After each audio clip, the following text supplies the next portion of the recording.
আবারও স্বাগত একুশে বিজনেসের সঙ্গে আছি মহিমা পলি। ঢাকা স্টক এক্সচেঞ্জের লেনদেনের সমাপ্তি হয়েছে এবং যা একটা 40 মিনিটেই লেনদেন শেষ করেছে ঢাকা স্টক এক্সচেঞ্জ। এবং আমরা যেমনটা জানি যে আজকে 1 পয়েন্টের মতো ডিএসসি প্রধান সূচক বেড়েছে এবং এই সূচকটির অবস্থান ৫,৪৬৭ পয়েন্টে রয়েছে, কিন্তু টার্নওভার ঠিক কিছুটা স্লোই রয়েছে। আমরা রমজান সময় আমরা দেখতে পাচ্ছি যে টার্নওভার কিছুটা স্লো ট্রেন্ডের মধ্য দিয়ে ঢাকা স্টক এক্সচেঞ্জে লেনদেন হচ্ছে। আমরা যদি একটু সেক্টরাইজ লেনদেনের কথা বলি, উল্লেখ করি, এখানে আমরা দেখতে পাচ্ছি যে banking sector, banking, food sector, service sector, textile sector, paper and printing sector, tannery sector, ceramics sector, financial institution sector, miscellaneous sector এবং টেলিকম সেক্টর, এই সেক্টরগুলোতে কিছুটা পজিটিভ রয়েছে এবং বাকি সেক্টরগুলোতে নেগেটিভ ট্রেন্ডের মধ্য দিয়ে লেনদেন সমাপ্তি হয়েছে। এবং সবচেয়ে বেশি টার্নওভার ছাড়িয়েছে আজকে ব্যাংকিং সেক্টরে। এই সেক্টরটিতে মোট লেনদেনের 18.52% লেনদেন হয়েছে, টাকার অঙ্কে 103 কোটি টাকা। ফার্মাসিউটিক্যাল সেক্টরে 13.81% লেনদেন হয়েছে, যা মোট লেনদেনের 77 কোটি টাকা, এবং ফুড সেক্টরে 70 কোটি টাকা লেনদেন হয়েছে, যা মোট লেনদেনের 12.57% লেনদেন হয়েছে। তো সূচকগুলোর কি অবস্থান রয়েছে সেটা একটু দেখে নিব। দিন শেষে আমরা দেখতে পাচ্ছি মাত্র 1 পয়েন্টের মতো বেড়েছে ডিএসসির সূচক, যেটা আমি বলছিলাম শুরুতেই। ৫,৪৬৭ পয়েন্ট এই সূচকের অবস্থান রয়েছে এবং লেনদেন হওয়া প্রতিষ্ঠানগুলোর মধ্যে কয়টি প্রতিষ্ঠানের দর বেড়েছে সেটা একটু দেখে নিই। আমরা দেখতে পাচ্ছি যে 138টি প্রতিষ্ঠানের শেয়ারের দর বেড়েছে, সেখানে দর হারানোর সংখ্যা রয়েছে 183টি।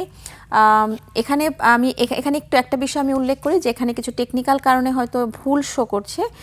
তো আমরা যেমনটা জানি যে 123টি প্রতিষ্ঠানের শেয়ারের দর বেড়েছে, সেখানে দর হারানোর সংখ্যা রয়েছে 194টি এবং অপরিবর্তিত প্রতিষ্ঠানের সংখ্যা 71টি। এবং দিন শেষে দেখা যাচ্ছে লেনদেনের পরিমাণ ছাড়িয়েছে 568 কোটি টাকা এবং গত কার্যদিবসে 559 কোটি টাকা লেনদেনের পরিমাণ ছিল ঢাকা স্টক এক্সচেঞ্জে।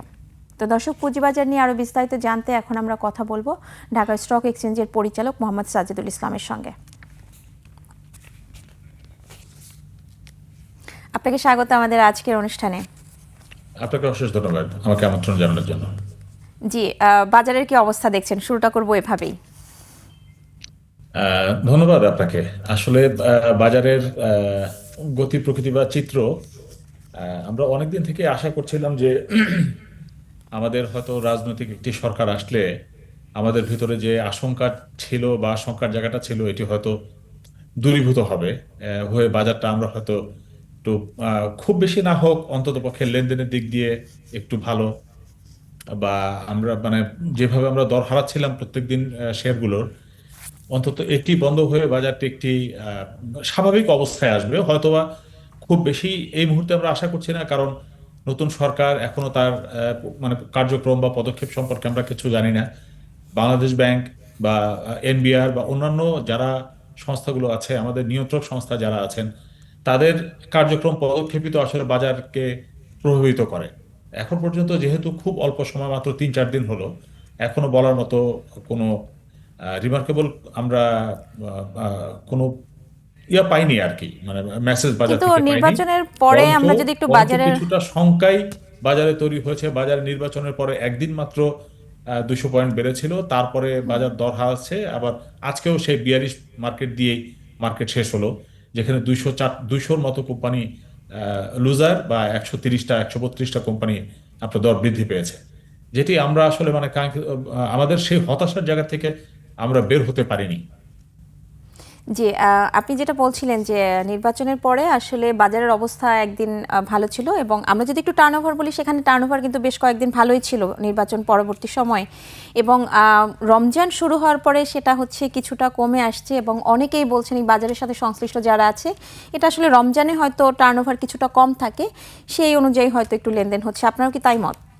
না, বাজার যে টার্নওভার বেড়েছিল, টার্নওভার বাড়ার পিছনে যে সেক্টরটি সবচেয়ে বেশি কাজ করেছে, আমাদের বাজারের মোট মূলধনের প্রায় 30% দখল করে আছে ব্যাংকিং সেক্টর। আপনি খেয়াল করে দেখেন ওই কদিন ব্যাংকিং সেক্টরটা একটু ভালো মুভমেন্টে ছিল। যেহেতু আমাদের ব্যাংকিং সেক্টর এমনিতে ব্যবসায়িক দিয়ে খুব খারাপ অবস্থায়, নাজুক অবস্থায় আছে। আমরা বিভিন্নভাবে দেখেছি যে ব্যাংকগুলো আপনার এনপিএল অনেক হাই, তারপরে 5টি ব্যাংক বন্ধ হয়ে গেল। আমাদের পুঁজিবাজার বিনিয়োগকারীদের 5টি ব্যাংকে যে বিনিয়োগ ছিল, বিনিয়োগ শূন্য করা হয়েছে। এইসব এই টোটাল জিনিসগুলোই আসলে ব্যাংকিং সেক্টরের উপরে অনেক বেশি প্রভাব ছিল। নেগেটিভ ইম্প্যাক্ট ছিল বাজারের জন্য। কিন্তু আমরা কিছু ব্যাংকের কিন্তু ভালো একটা মুভমেন্ট দেখছি। কয়েকটি ব্যাংক যদি আমি বলি, 10 থেকে 15টি ব্যাংকের কথা যদি আমি একটু না, বলি। আমি যেটি বলছিলাম যে নির্বাচনের পরের একদিন দুই দিন আপনার সেই ব্যাংকগুলো এমন অবস্থা হলো যে 4 টাকার ব্যাংক 6 টাকায় লেনদেন হওয়া শুরু হলো, যেই কারণে আপনার বাজারে টার্নওভার বেড়েছে। এখন আসলে মানে এই ব্যাংকিং সেক্টরের শেয়ারগুলোর যে দাম, এই দামকে রেখে আসলে টার্নওভার বাড়ানোটাও খুব খুব কষ্টকর একটা ব্যাপার। তো যেহেতু বাজার আমি যে কথাটি বলছিলাম যে ইকোনমি আমাদের জানে যে ব্যাংকিং সেক্টরের কি অবস্থা, এখন এখানে স্মার্ট বিনিয়োগকারী যারা ছিল তারা আসলে অল্পতেই প্রফিট নিয়ে ব্যাংক থেকে আবার বেরিয়ে গেছে, যেটি এই বাজার আবার গ্রহণ করতে পারে নাই। এটি আসলে বাজারে এখন মূল কারণ, আবারও লেনদেন সে আগের জায়গায় 500 কোটির ঘরে চলে আসছে। আমরা যেটি দেখছিলাম অনেকদিন থেকে আমাদের বাজারে আসলে একটা আশঙ্কার জায়গাটা, যেটা আমি বারবার বললাম যে আশঙ্কার জায়গা থেকে আমরা এখনো বের হতে পারিনি, ওটাতেই রয়ে গেলাম।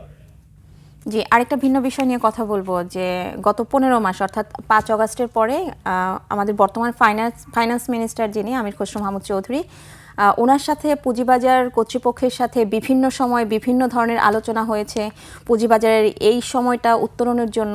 আসলে সেই জায়গা থেকে আপনাদের এক্সপেকটেশন, কমিটমেন্ট এবং প্রত্যাশার জায়গাটুকু কতটুকু সিঙ্ক্রোনাইজেশন আছে?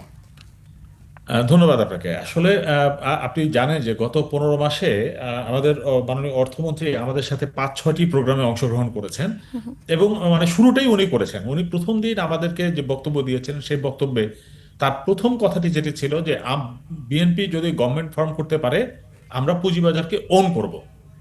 এটি ছিল বাজারে ওনার তরফ থেকে প্রথম আমাদের জন্য মেসেজ। আমরা সেটি প্রত্যাশা করি। আমাদের এই প্রত্যাশার প্রতিফলন হিসেবে আমরা যেটি দেখতে পেরেছি যে বিএনপি তার যে নির্বাচনী ম্যানিফেস্টো ছিল সেই ম্যানিফেস্টোতেও রিমার্কেবল ভাবে পুঁজিবাজারকে তুলে নিয়ে আসছেন, পুঁজিবাজার সংক্রান্ত জিনিসগুলো স্থান পেয়েছে। যেটি আমরা এখন আশা করছি, আমাদের আশাটি হলো যে বর্তমান মাননীয় প্রধানমন্ত্রী এখন যদি এটিকে একটু সুনজর দেন, অথবা মাননীয় অর্থমন্ত্রীও যদি এই বাজারের দিকে সুনজর দেন, তাহলে বাজারে আসলে গতি ফিরে আসবে। ওনারা এতদিন যেসব কথাবার্তা বলেছেন, আমি মাননীয় অর্থমন্ত্রীর কথা বলছি, উনি এতদিন যেসব কথাবার্তা বলেছেন আমাদের বিভিন্ন প্রোগ্রাম সেমিনারগুলোতে, আমরা এর চাইতে আসলে বেশি কিছু চাই না। উনি যদি আসলে এতটুকুই ওনার দায়িত্বের জায়গা থেকে যদি এতটুকুই পরিপালন করেন, তাহলেই বাজারের জন্য আসলে কাঙ্ক্ষিত জায়গায় চলে আসবে। আমাদের বাজারের অনেকগুলো রিফর্মস হয়েছে, আপনি জানেন। আমাদের অনেক নতুন নতুন আইন হয়েছে, এত বেশি আইন হয়েছে, এত বেশি রিফর্মস হয়েছে। একবার মাননীয় অর্থমন্ত্রী একটা প্রোগ্রামে বলেই ছিলেন যে আমাদের বাজার আসলে বেশি মাত্রায় রেগুলেটেড, মানে ওভার রেগুলেটেড। এই ওভার রেগুলেশন থেকেও আসলে বাজার সবসময় প্রেশারের মধ্যে পড়ে গেছে এখন। তার মধ্যে নতুন যে আইনগুলো হচ্ছে সেই আইনগুলো অত্যন্ত কঠোর। এই আইনগুলো আসলে আমাদেরকে অ্যাডাপ্ট করা, নতুন নতুন যারা বাজারে আসতে চান, নতুন কোম্পানি নিয়ে যারা আসতে চান তাদেরকে অ্যাডাপ্ট করা, তারপরে আমাদের যারা মার্চেন্ট ব্যাংক আছে তাদের এগুলোকে অ্যাডাপ্ট করা, এই জিনিসগুলো অ্যাডাপ্ট করতে একটু সময় লাগবে। কিন্তু আমি মনে করি যে আমাদের মাননীয় অর্থমন্ত্রী যে কথাগুলো আমাদের গত 15 মাসে বিভিন্ন প্রোগ্রামে, আমাদের মাননীয় অর্থ প্রতিমন্ত্রী উনিও ছিলেন আমাদের এই প্রোগ্রামগুলোতে, জি। তথ্যমন্ত্রী ছিলেন আমাদের এই প্রোগ্রামগুলোতে। তো ওনারা যেসব কথা বলেছেন এগুলোই যদি একটু বাস্তবায়ন করেন, তাহলে আমাদের বাজার আসলে কাঙ্ক্ষিত জায়গায় চলে আসবে। এক্ষেত্রে আমাদের প্রাতিষ্ঠানিক বিনিয়োগকারী যারা আছেন তাদেরকে একটু রুম ক্রিয়েট করে দেয়া, আর প্রাতিষ্ঠানিক বিনিয়োগকারীদের বিনিয়োগের জায়গাটা একটু বড় করা। আসলে বাংলাদেশ ব্যাংক বা তারাও যে আমাদের প্রাতিষ্ঠানিক বিনিয়োগকারী যে ব্যাংকগুলো আছে তাদের বিনিয়োগের জায়গাটা ছোট করে নিয়ে আসছে। নানান জি। সময় নানান আইন করে ওনার শুধুমাত্র স্টক, আমাদের সিকিউরিটিজ আইন আইন না, ওনারাও বাইরে থেকে এমন কিছু আইন করেছেন যে আইনের কারণে ব্যাংকগুলো আসলে তার হয়তো বেশি বিনিয়োগ করতে পারছেন না। ব্যাংকগুলো যেন বেশি বিনিয়োগ করতে পারেন, সে ওরকম যদি একটু আইনকে একটু শিথিল করা হয়, তাহলে বাজার সাপোর্ট পাবে। বাজারকে সাপোর্ট দিতে হলে এনবিআর কে কিছু সাপোর্ট দিতে হবে। আমরা আসলে সবসময় বলছি যে সরকার যদি এই সেক্টরটার উপরে একটু সুনজর দেন, তাহলেই একমাত্র সম্ভব। এখন আমরা বাজার যে জায়গায় চলে আসছে, সরকারের সত্যিকারের সুনজর ছাড়া এ বাজার থেকে উত্তরণ করা খুব টাফ। জি, অবশ্যই। আরেকটা বিষয় জানতে চাইবো যে সামনে যেহেতু বাজেট আসছে এবং সেই বাজেটকে কেন্দ্র করে কিন্তু আমাদের বর্তমান অর্থমন্ত্রী যিনি আছেন তিনি কিন্তু একটা পজিটিভ ইঙ্গিতও দিয়েছেন যে বাজেটে হয়তো পুঁজিবাজারের জন্য ভালো কিছু আছে এবং সেখানে আপনাদের একটা প্রত্যাশা আছে, সেই প্রত্যাশাগুলো জানতে চাইবো। না, আমরা আসলে বাজেটে খুব বেশি প্রত্যাশা আমাদের মানে করে আসলে খুব একটা লাভ হয় না।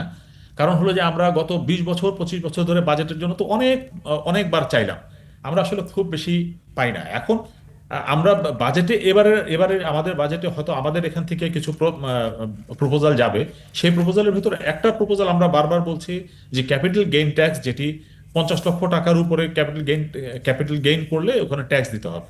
এটিকে যদি একটু দেখা হয় তাহলে আসলে বড় বিনিয়োগকারীদের জন্য একটু সুবিধা হয়। তারপর দ্বৈত ট্যাক্স যেটা আছে, যে একজন বিনিয়োগকারী ডিভিডেন্ড দেওয়ার সময় একবার ট্যাক্স দেন, তার আগে তার কোম্পানি শেয়ার হোল্ড করেন, তখন উনি ট্যাক্স দিয়ে আসেন, আবারও স্ল্যাবে ওনাকে ট্যাক্স দিতে হয়। এই যে একজন বিনিয়োগকারী বারবার যদি একটা ট্যাক্স স্ল্যাবের ভিতরে থাকেন, আসলে এটি তার জন্য খুব লুক্রেটিভ কোনো জায়গা না। আমি যদি এই বাজারের বাইরে অন্য কোথাও থাকি, আমাকে যদি এতবার ট্যাক্স দিতে না হয়, তাহলে ওটি আমার জন্য আসলে লুক্রেটিভ হয়ে যায় অনেক ক্ষেত্রে। তো আমরা এই জাতীয় জিনিসপত্রগুলো হয়তো আমাদের তরফ থেকে বা আমাদের ব্রোকার্স অ্যাসোসিয়েশন থেকে বা ঢাকা স্টক এক্সচেঞ্জ থেকে অবশ্যই লিখিত কোনো প্রপোজাল আমাদের সরকারের কাছে যাবে। আমরা তার ভিতর আমি দু একটি বললাম, আরো হয়তো কোনো প্রপোজাল যাচ্ছে, সবগুলো আমি এই মুহূর্তে বলতে পারছি না। কিন্তু আমরা অন্তত পক্ষে দুইটা চারটে যদি জিনিস আমাদের জন্য একটু করা হয় তাহলেই চলবে। জি, আমরাও প্রত্যাশা করছি আসলে নতুন সরকার এবং নতুন অর্থমন্ত্রী অবশ্যই পুঁজিবাজার বান্ধব হবে এবং আমরাও সেভাবেই দেখতে চাই। ধন্যবাদ আপনাকে আজকে আমাদের সঙ্গে যুক্ত হবার জন্য। আপনাকে অশেষ অশেষ ধন্যবাদ। দর্শক, এতক্ষণ আমরা পুঁজিবাজার পরিস্থিতি নিয়ে কথা বলছিলাম ঢাকা স্টক এক্সচেঞ্জের পরিচালক মোহাম্মদ সাজেদুল ইসলামের সঙ্গে। এবার নিচ্ছে একটা বিরতি, ফিরছি একটু পরেই, সঙ্গেই থাকুন।